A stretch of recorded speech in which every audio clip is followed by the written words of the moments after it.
got this Darna from thrift store for 100 pesos, roughly around $2. And it actually looks good, and it's quite cheaper on a thrift store. So probably this is used already. But as you can see, it has a hologram logo of the ABS-CBN. So it's produced by that network company.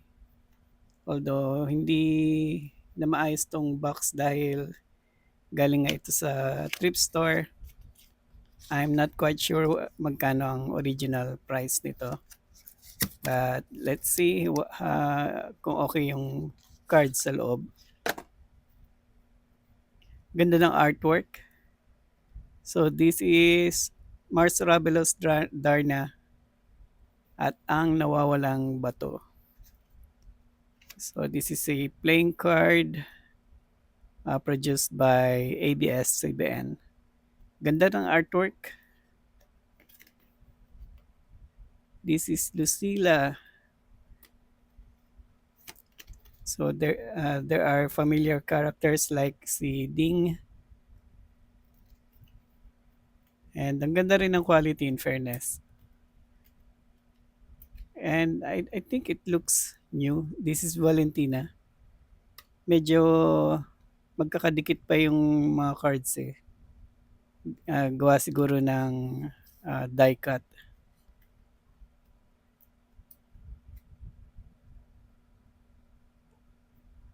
So that's Roma. We have duplicate. We have duplicate Ding also.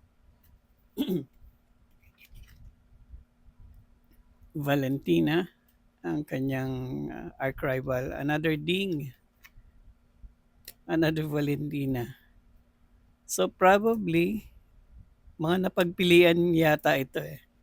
Kaya siguro mas mura siya sa thrift store. I'm not quite sure ha. I'm not quite sure kung ganito originally ang makukuha mo. Parang daming duplicate. Or maybe siguro aralin natin yung game instruction. So yan yung mga bato. And we have Turumpo also. And we have Narda. Maganda siya pang display in fairness. Yep. So basahin natin yung instruction on how to play this card.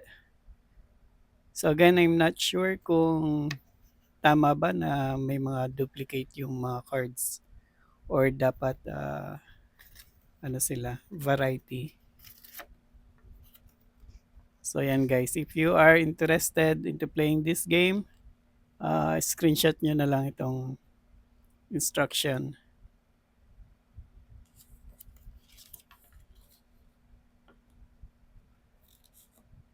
So nandyan yung paano manalo, paano ihanda ang laro, and everything. So again, without playing this card, it looks good as a collection and also for display. This is artwork by Mars Ravelo and produced by ABS-CBN. And with that, thank you very much for watching. Daming pintura ng kamay ko. We're doing some project. I will publish soon. Thanks for watching again. Ganda talaga ng artwork na itong Darna card.